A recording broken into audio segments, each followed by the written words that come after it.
Thank you for joining us on this first Virtual IT Expo organized by Arrow. My name is Philip van den Neuker. I'm a technical consultant in the IBM System Storage Division. And during the next 45 minutes, I would like to share some of my experiences that I had with our customers, partners, and colleagues so far over the last 2 years in their journey to become cyber resilient. And why is this such an important topic today? It's basically because we see an enormous cost of cybercrime. Cybercrime is becoming a very lucrative business. If you look at this figure here, basically you can see that by 2021, the total cost of cybercrime amounts up to $6 trillion. Now, if you want to have more insights in these figures, this is based on a study being done by Cybersecurity Ventures. That report is available online. You will find the link to this in the presentation when it's being shared afterwards. So the cost of cyber security is basically of cybercrime is basically increasing year over year. And why? Because the targets is being expanded. And if you're going to look at who is being attacked, initially they would target very high-end companies, high-profile companies, large organizations. But because of it becoming such a business for the cyber criminals, they're targeting more and more every piece of the market. So the chances that you are being attacked or becoming a victim of cybercrime are very likely. It's in most cases, it's not a question of will I become a victim of cybercrime? It's only a question of when will I become a victim of cybercrime. And here you see that indeed every 14 seconds a cybercrime ransomware attack is taking place. So between my introduction and now, at least 2 of these attacks have been taking place. So you should protect yourself from it. And of course, most customers, and you probably also are already doing this. They are protecting them at several levels. So that's why I put a bit of a challenging title to this session. So you think that you are cyber resilient, that you are protected, that you have all your bases covered. Well, I would like together with you reconsider this and think a bit more in depth, or think again, because basically we find that there are several loopholes in the protections that's been implemented by the majority of customers and companies. And these loopholes only become bigger and bigger. And 2 driving factors, for example, in making yourself exposed, even unaware, unwillingly exposed to cybercrime is twofold nowadays. One is what you see here, is basically that everybody is busy with transforming the way they are doing business. They are creating applications that basically consume data and services not only internally in your organization, but also externally. Small examples of these are like using Office 365 for your mail, using an online SharePoint version, using a service like we have, like in the Weather Channel, that basically can tie local weather forecasts with your own website to do forecasting on customer demands. So to do all these kinds of stuff, you're basically transforming the way your applications are working, and they are no longer confined in their classical way. So it's no longer a matter of having some highly secured servers within your own organization and your people coming into the office and consuming it like there, and only having a single website facing outwards. So while people are doing these digital transformations, the possibilities to become a victim of cybercrime are also rising exponentially. So that's why cyber resiliency is at that point of time also a concern. And most security professionals and also the business owners are thinking while they are transforming, they're saying, okay, then we should now take the time to become cyber resilient. Now, talking about cyber resiliency, what does this actually mean? Because there's a difference between classical cybersecurity and cyber resiliency. Cybersecurity, you all know this. We all know this, even at a personal level. You have like an antivirus software on your system. If you have an internet connection at home, by default, all these internet connections have a firewall enabled that should prevent attacks of coming in. Some of us have indeed in our own computers internally also additional firewalls to protect computers from being affected if by one reason or another you clicked on the wrong mail and you get a ransomware even on your own system that is then trying to contaminate the other computers of your household. Now, if you take this as a business level there as well, most businesses do have at least a firewall and an antivirus system in place, and they are also making backups, and they are also most likely offloading these backups. So they think that they have their cybersecurity covered, and from that respect and that regards, that's correct. But if you want to really become cyber resilient, then it's more than just to protect yourself, and that's what I would like to share with you and explore with you today. So if you want to really become cyber resilient, it's a matter of 4 phases here. It's a matter of planning. It's a matter of protecting, testing, and learning. Now, the planning phase and the protecting phase, most people have that covered. So they know, okay, I have this website, I have this application, I have my desktops. So I arrange for a firewall, I arrange for an antivirus, I arrange for a backup, I arrange for offloaded copies. Great, good so far. But most people and most customers I interacted with them, with each session, I asked them the question, when was the last time that you tested a restore? And this is a bit like shockingly, only 1 out of 10 of the customers that I asked the question said, well, we try to do a restore at least once a quarter. But the other 9 said, well, we know we should do it, but we never made time for it, so we did not do this the last year. Which is very critical, because if the moment that you need to do the restore, you have to be confident that you did it and that you did not oversaw something. And that's also in the planning phase, you should take into account that if your environment changed, a new application is being added, a new website is being brought live, a new service is being consumed, that you might have forgotten to protect that data. Or that if by restoring it, you're basically breaking up something in your environment, because at that point of time that you planned for the backups, you did not plan for the changes being made in the next quarter to your environment. So it's basically a critical point if you want to really become cyber resilient, that you should also test and that you should learn from these mistakes being made. It can be, of course, that everything is going fine, that you are fully cyber resilient, so that you planned ahead, that you have a very good communication workflow inside your organization with your colleagues, with the other departments, and that you have very good backups, that you have cybersecurity systems in place, and that you can just test it, and that the learning phase would say, okay, everything went perfectly fine. We do not have to make any modification at all. But I think that this situation will be extremely rare. So if you really want to become cyber resilient, you should be able to start somewhere. And for this, the National Institute for Standards and Technology created a framework that we also adopted and implemented in our storage solutions. And with this framework, this is basically your umbrella that you can use. This is also your handle that you can use to start working and to start identifying where am I in this whole journey to become cyber resilient and what can I do. So with you, I'll go over these phases. I have 5 phases in that framework more in detail.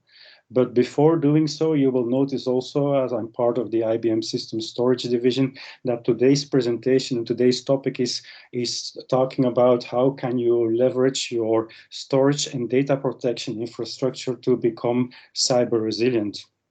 Of course, we also have in the IBM portfolio other solutions like our security division that can help you with the detection phase from an environmental perspective in the higher layers, so from an application protection. But today we will see what typical storage subsystem and backup system should give you to be able to become cyber resilient as soon as possible. So, and before going in these 5 details, I would like to basically go a bit more in detail in 2 members of this IBM storage portfolio.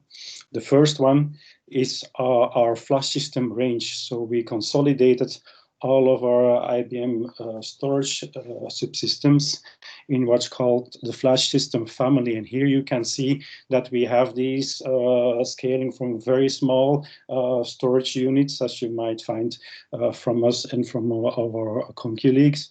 And we can scale very high to these flash system 9000 Rs, going from a couple of tens of terabytes to petabytes of data in this system, with different kinds of technological backends so that they can meet your requirements from a performance perspective. But what you will see on the right side of this slide is you see that you also have what's called IBM Spectrum Virtualize and IBM Storage Insights. And that's basically the software heart of this product portfolio. So the Spectrum Virtualize software is basically a software embedded in these systems that allows you to virtualize the underlying storage layer and to give it additional capabilities like compression, but also capabilities like encryption, capabilities like performance monitoring, which we can then pass on to the IBM Storage Insights, which gives you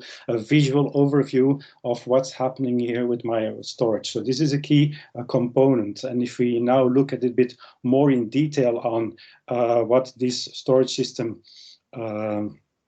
share is basically, indeed, here we have the virtualized layer, which is the core, the heart of these storage systems, and this is implemented on the whole range. So this gives you also integration with applications like VMware, giving you the capabilities to have clustering multiple copies of your data, and it allows you to migrate data from one platform to another. If we move a bit higher into the systems, we also have systems where we can leverage hardware features to further expand on this, where we can have, as you see here in the flash system 5030, where we can use hardware modules to do encryption in there, and where we have also the possibilities to have a more larger cluster of these systems, giving you the capability to have your storage being replicated to 2 sites and fail over and do hardware compression on these systems. And if we go a layer higher, then here we are talking about an NVMe backend, even the upcoming storage class memory in there to have the ultimate performance that you have, and you can use these systems to basically also virtualize your existing storage, even if it's not IBM storage there, to get that same software functionality available across your whole storage backend. And this basically allows you to have all the requirements met that you need to become cyber resilient from your storage perspective. And we'll see what these requirements are further in the presentation. The other part that I wanted to mention today in here is also the data protection portfolio that we have. We have a very comprehensive data protection portfolio where we have IBM Spectrum Protect. This is our enterprise backup solution. We have copy data management, CDM, as you can see here. That is a tool that basically allows you to orchestrate the taking of hardware-based snapshots on these systems, and you can then use this to attach that snapshot somewhere else, to perform restore somewhere else, to do migration in and out of clouds based from a hardware perspective, assisted by these snapshots.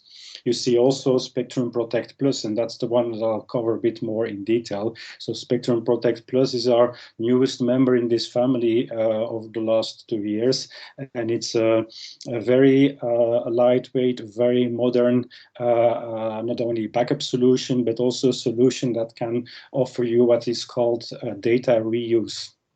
And this is important because if you want to become cyber resilient, you might end up at a time where you need to work differently, where just restoring is not going to be fast enough, where you need to basically take that copy that you made in your backup repository and bring it live instantaneously.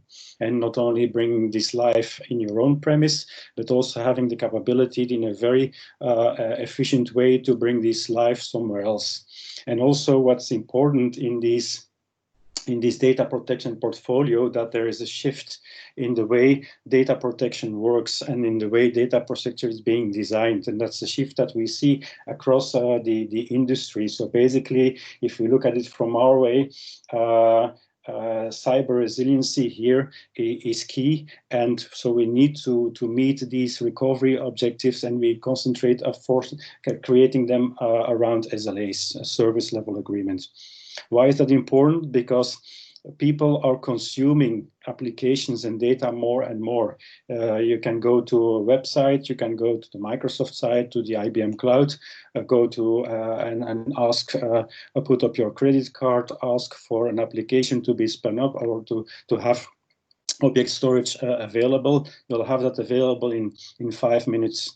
And depending on the product you choose, you will have extra services aligned with it, where basically they can say that whatever I put in here, it will be protected for me. It will be copied somewhere else. So this is a way that people are used to more and more. And so even the young professionals graduating and joining us in our companies, they are accustomed to this kind of working.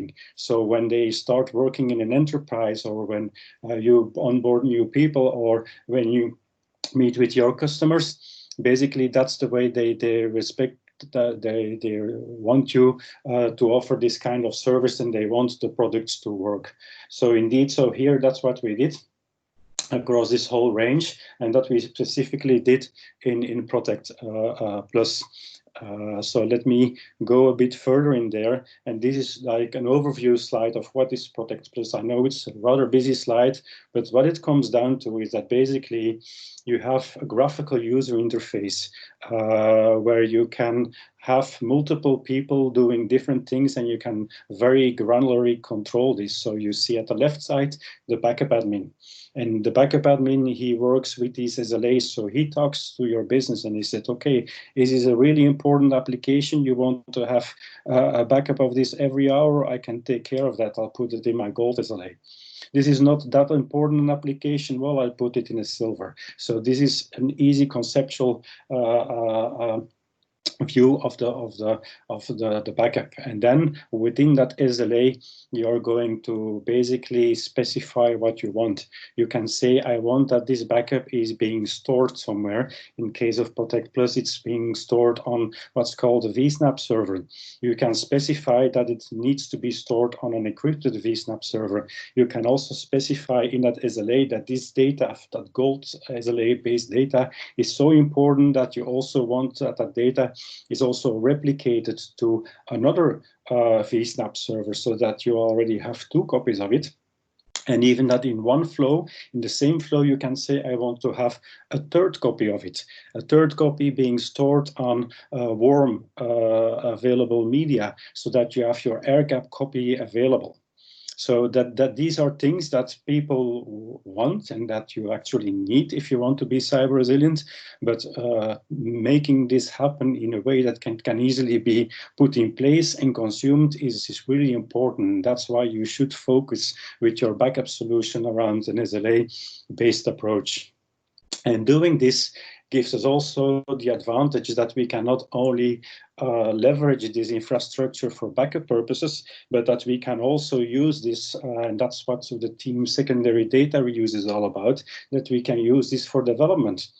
Why should I then still have a copy of my application and a second copy of my application to test the upgrades and a third copy of the application to test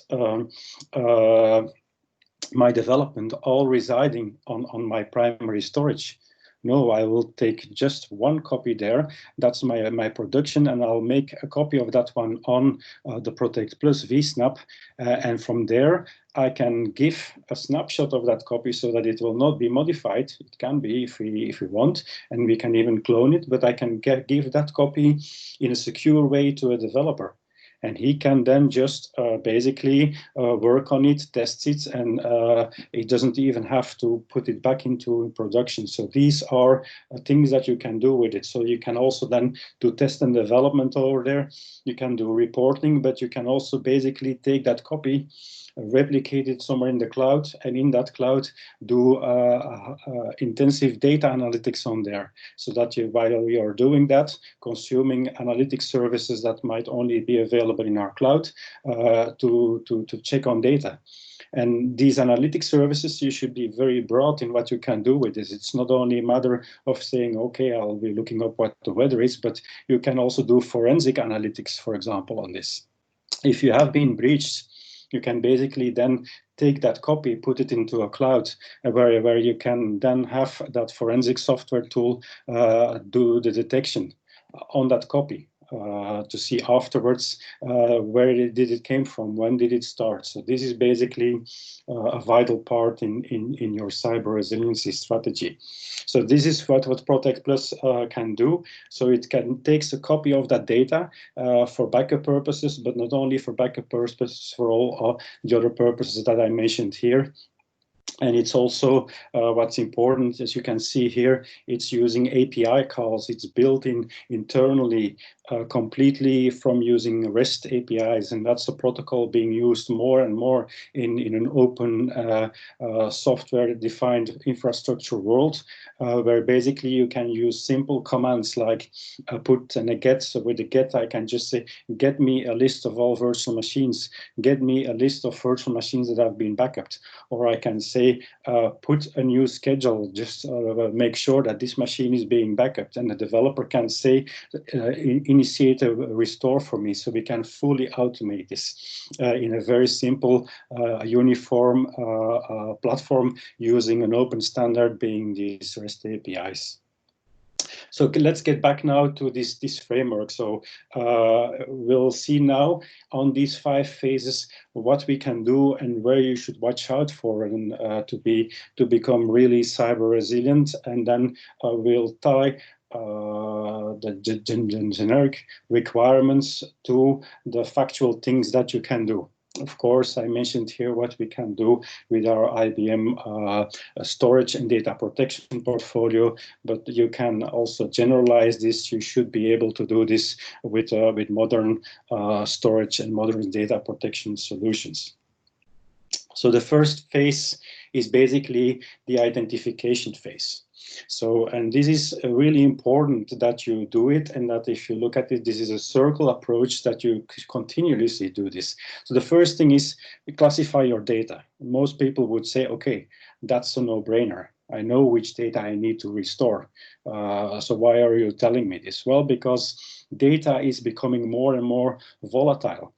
With Spectrum Virtualize, I can take data, you can store this on a volume, and I can basically allow that volume to be replicated into a cloud, so that you can basically spin up the application into the cloud, either high available continuously or planned on purpose. So it can be that initially all your data was residing in your data center on your own premise, but that you launch in a project where data is being copied into a cloud to do new application development, and that then you forgot to basically get that data back, or that you were thinking while it's in the cloud, it's not important, it's part of a project, but that project is suddenly becoming important, and it might have even slipped into production without you knowing it, without you being the person handling the backup and the storage administration.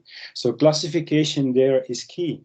And it also means that you should proactively update your catalogs. See that to the right. So basically, you should not rely on spreadsheet management for a classification of your data. You should have a tool that interacts with where the data is residing and that continuously looks there. And that's what we can do. For example, when we look at Protect Plus or copy data management, we can see and we make an inventory at least once a day or even before the start of a backup job. That we are going to look, has anything changed? Are there new machines, virtual machines in there? Are there machines that are not protected? Why are they not protected? I can basically at that point of time either automatically take them up in the backup scheme, or I can generate an alert, or I can generate a report that gives every day that tells me, well, listen, yesterday you told me to back up 100 virtual machines. I did, and I have 99% success rate. But I also found 10 virtual machines that are not being backed up. So that data classification is important, and you should automate this. Next thing is, of course, if I have that data, not all data is equally valuable. So some applications needs to be able to be restored very quick. And also the worth of that data depends hugely on the time frame. For example, if you have a database, if you need to restore a database that is 7 days old from a production database where your business is in there, where your customer records are in there, where your supplier records are in there, then you have a serious problem. So you should be able at that point of time to immediately restore the database and at least have, depending on the criticality, maybe even hourly copies of that data. And the recovery time objective, as you here see, is also variable. If you have a large database and that database is feeding a website, basically you want to make sure that you can restore that as fast as possible. And that because if you have then to do a classical restore where it takes 4 hours, meaning that during 4 hours, your customers will be impacted, or your internal people will be impacted because they will not be able to work. So once you have to recover, then of course you have to think about the recovery process. Who is going to do that recovery? Who's authorized to do that recovery? Where are we going to recover to?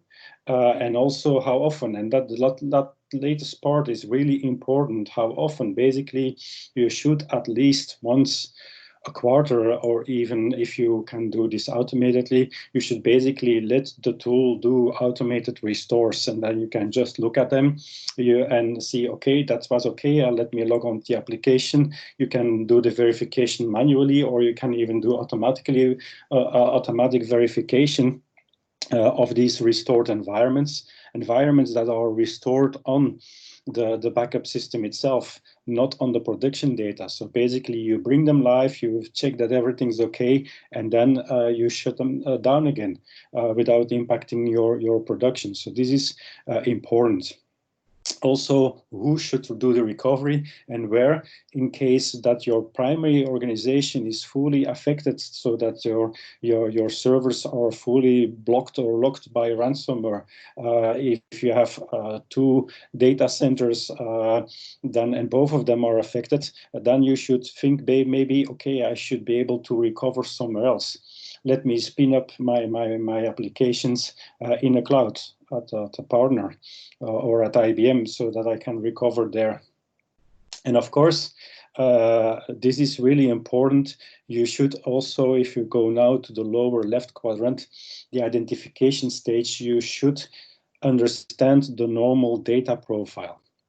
This is key because the study that I mentioned earlier also found out that the sooner you understand that something is happening which is not correct, and the sooner you can take corrective actions, the less it is going to cost. Because with all of this, there is a cost related to it. Not only the cost of paying the ransomware bribe, but also the cost of restoring that data. And what's key here is that the average time that a ransomware or a cybercrime attack goes unnoted into your organization can go up to 203 days. And that's what I said. You thought you were cyber resilient. One, think again first. Think, because being resilient is much more, as we are seeing today, but also you thought that your protection might have been adequate. But if it's being there for 203 days, then what will happen is it will be trying to do in the background, trying to identify the weak places in your organization and in your applications. And it will do this very slumberingly. So you have ransomware attacks basically that allow you to encrypt the data very slowly. And when you read it, it will decrypt the data and give it back to the application or the consumer. And then it will continue to do its work very gradually until it has finished. And then it will put you in a lockdown. So you need to understand your data profiles there, so that you can see that something is going wrong, because an encryption attack will have an impact. So you will see this from two ways. You can see this from the storage system, and that's why I also mentioned these storage insights that we have in our storage solutions.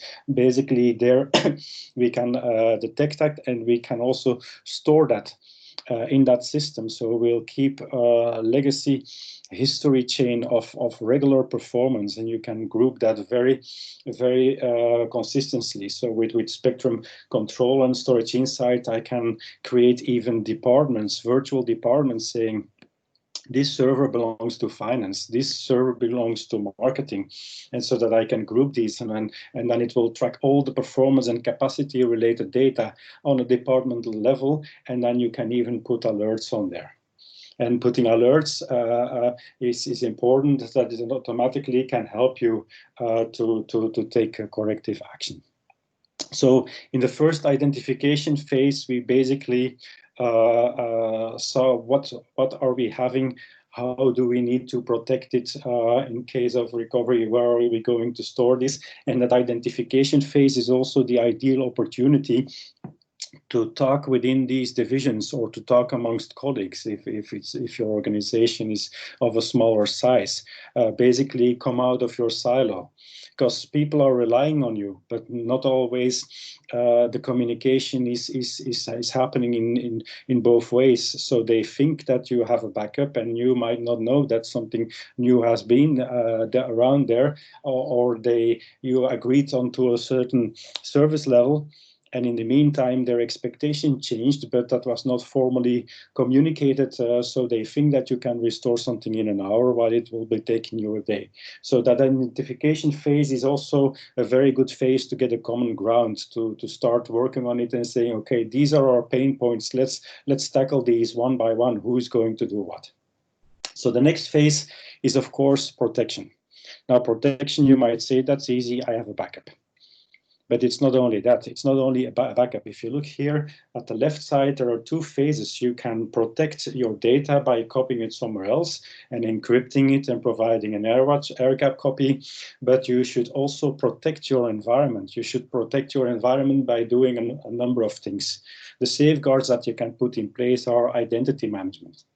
Identity management, you can go as far as physical identity management, working with badges, but you can also look at who can access to a certain folder, who has control on that folder. So you can say this person is allowed to do something, and then we give him access, and you should control that access. So if you want to have a person logging onto a server, especially the backup server, that should be really restricted. And then you should also put in place that somebody, when he tries to access that server, who should not be doing this, that at that point of time, the software or the appliance should shout out loud saying, oh, somebody tried to access me and he was not authorized. So this is some things that we can do, and that we can do also from these applications, again, that I put here on the right side. So role-based access control is key in there. If you give a normal user only access to his system and only access to the restore button, then he does not need to call you to do the restore, and he will not be tempted to try to do something else which he should not be doing. Also automation in there. So you should work with a key store, which we have in the system, so that basically if you want to back up a database, the database password should no longer be given to the backup team. It's stored in that credential store on the backup solution, and basically you create a policy, and the policy goes into that store to retrieve the password, and then again on what you specify that this user can do, basically you can say he can create a backup, he can create a restore to the original server or somewhere else. So that's there important. So it's consistent. If something changes, the password changes, then basically you need to change it in one place. And of course, you have a very detailed audit trail available so that you can see who is trying to do what. Because cybercrime is not only data destruction, it's also data theft. They will also be trying to steal your backup data to basically then look at your customer records and try to make money out of this. So this is an important piece there also. Going back to the left side of the screen and the bottom right corner of the left side, the maintenance part. It's not only a matter of maintaining your storage systems and your backup solutions to the latest patch level, but it's also important that you should do maintenance on your production environment. In the Windows world, we have the Patch Tuesday. So basically, at every point of time, and also if you use mobile devices, you'll see that regularly security updates are being issued, some of them very stringent. So if you look at what's called zero vulnerabilities, zero-day vulnerabilities, meaning this is such a critical vulnerability that you should basically update your system immediately, even updates available. And this is basically a bit of a challenge, because if you want to do that update, you should have a regular maintenance cycle. And in reality, what we see is that with regards to testing, most customers do not do restore testing, and also the maintenance cycles, they will do it once a month, once every quarter, depending on the complexity of the environment. Here again, you can use your data protection solution to bring that environment live, secluded in a test network by staying on the data protection solution itself. Apply the maintenance over there, see if it works, and then afterwards you just shut that down, and then you can do the maintenance on your production. So this gives you the advantage to increase the cycle that you can do maintenances, and the more maintenance opportunities you have, the less vulnerable you will become in your organization. Speeding up a bit, looking at the timeline, let's move over to the next phase is, of course, detection. We already covered this for a part. So detection, you can do this from two ways. We can do this on the primary infrastructure, and we can do this on the backup infrastructure, but we can also do this on a logical way. So if you look at the left part of the screen, you see that you should monitor that performance of these revenue producing data. It is basically looking for performance anomalies in the way your application is behaving, by saying, okay, this is my historical performance. I know that I have on general 1,000 users connecting to my website, and that generates 5,000 hits on my database, which corresponds to a number of IOPS. So I know that in my regular office hours, I see this data flow. And this data flow, we can monitor that with Spectrum Control and Storage Insights. And if there's a spike, that can be, you launched a successful promotion, you see a spike, it was a one-off occasion, no problem. If you see a series of spikes, then you can adjust to it and saying, okay, this is one spike, that's great, but then I'm going to say an alert and create an alert that if this spike is happening again, that I get notified, or if there is an increasing amount of consumption on this storage chip system, that I basically want to be alerted, because that can be an early warning sign. The same goes to copying of that revenue producing data. So you should put things in place, and then we come with that control again with storage insights. Look at these LUNs, what's happening there. Also with the backup there with Spectrum Protect, look at who is basically restoring your data, and we can go very, very detailed in there. So with both Protect and Protect Plus, we have extensive audit logging that shows you every action that has been taking place on the system, even going as far as saying which person at what time restored which file, which is important. And also an easy gain in seeing whether you are at risk is looking at the data reduction that you can have in your backup solution. If you see a decrease in data deduplication, that's a very clear sign that something is happening, because by nature, encrypted data does not deduplicate, because the encryption key makes it completely unique. So if all of a sudden you're backing up your file server and you had a deduplication ratio of 80%, and all of a sudden this goes down to 10%, then something really significantly happened on that file server. So a modern backup system should give you, after each backup, a notification, make a comparison with the historical data that it has from the amount of data that it backed up and the duplication ratios being used in there. If you're not under a threat, then basically you should investigate how severe this is. And this is something, again, also relating to the planning phase. When you do the identification stage, when you do the cataloging of which applications are important, you should at that point of time also put scenarios in place, saying, okay, this is my inner circle of applications. This is my core business. If something happens with these, I'm going immediately to red alert. That means that I'm going to call the company's owner, the CIO there, the CEO, the CISO, depending on your organization.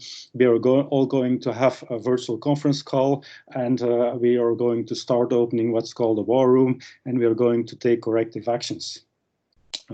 Of course, it can be that you just saw that on the receptionist's desktop, you have a ransomware starting because she received an email, a mal-crafted email that bypassed the antivirus there. Well, that's not the same risk that you are taking. So basically, in that case, you should not disconnect from the threat.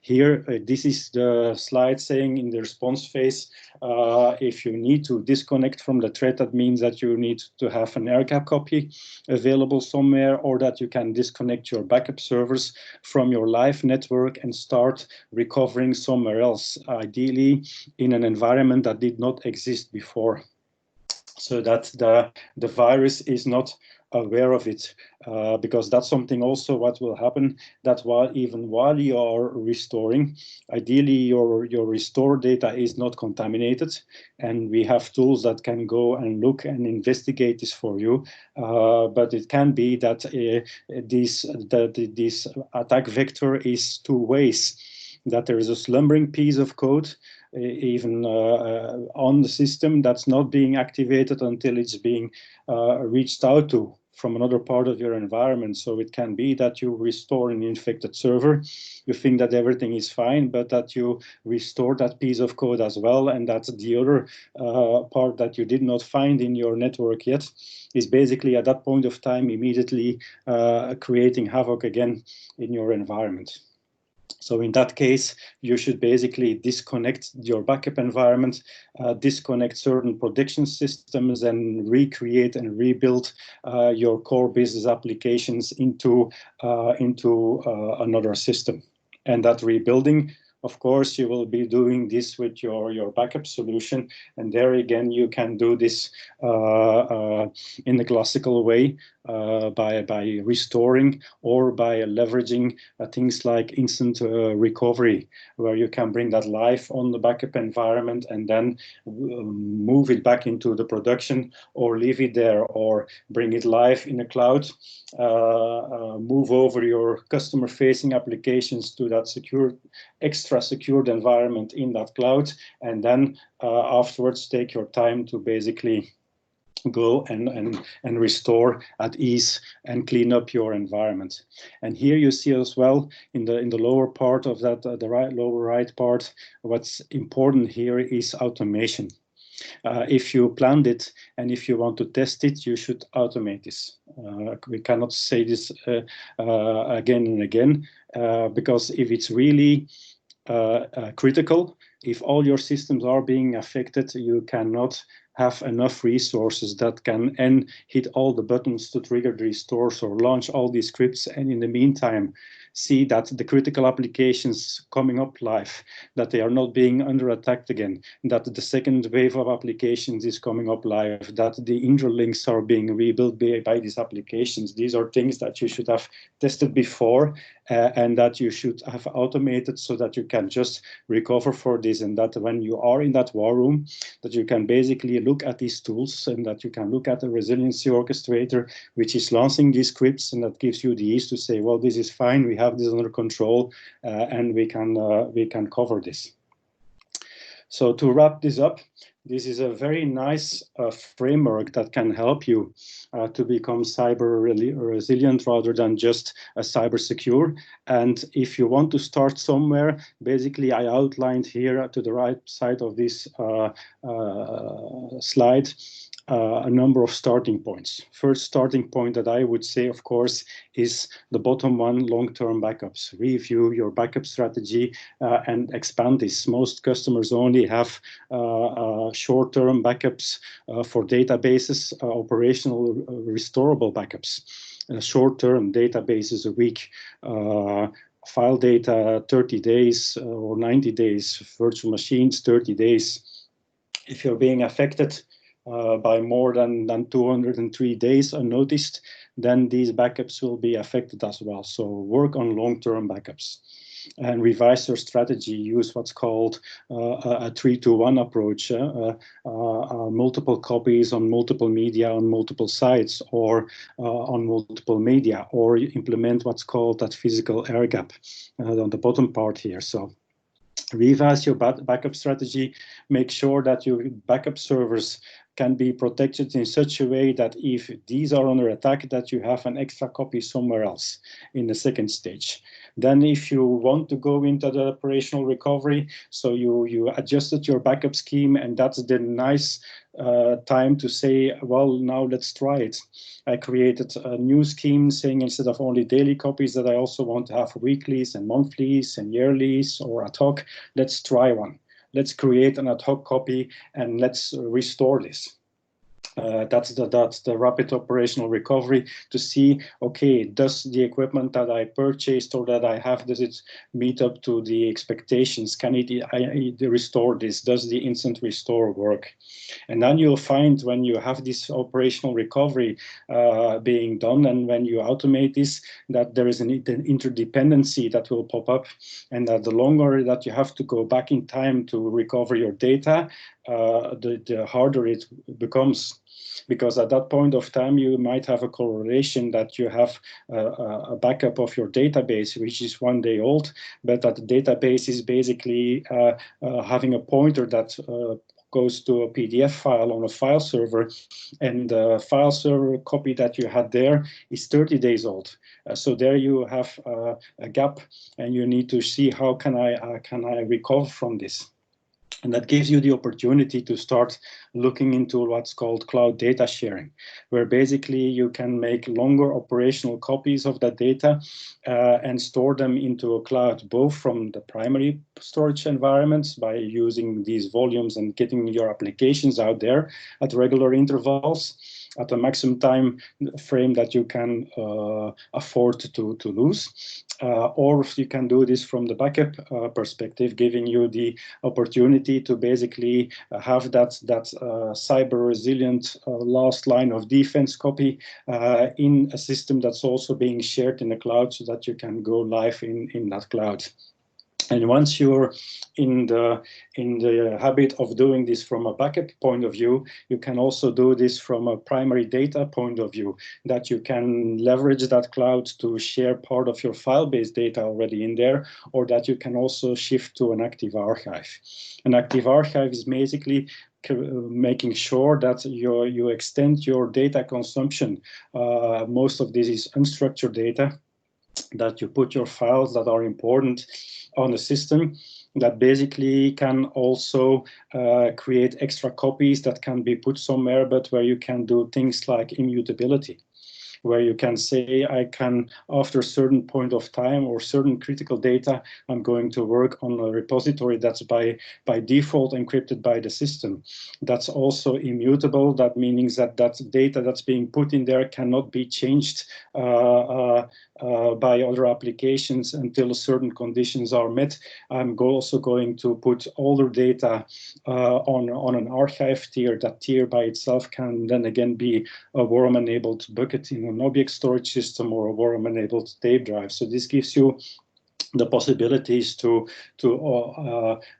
close that last part, so that you are now capable of basically restoring with very fast speeds by doing instant restore of your applications, that you can do this automatically, so that the links are taken care of the front-end applications between, and that the back-end repositories storing the data, and that you can ideally go back to snapshots on that data or immutable copies of that data, all in an automated fashion by using, for example, IBM Resilient as an orchestrator, and our Storewise and Protect Plus systems in there.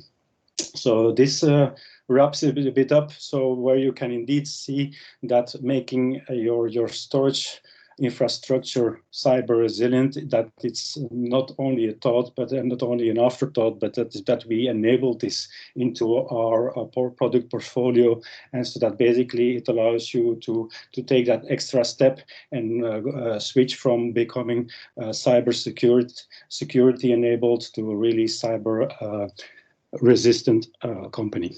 So that was my thoughts that I wanted to share with you today in this session. I'm a bit over time. Do not know in the Q&A. I can't see this here from the screen. So maybe Eric, are there any questions being raised in the Q&A so far? No written question. Okay. Then I would like to thank everybody for joining today. We have more extensive webinars of this going in much more detail, and we'll also be posting links to these resiliency white papers and studies for your reference in when this presentation will be published. Thank you again for attending today. Thank you, Philippe.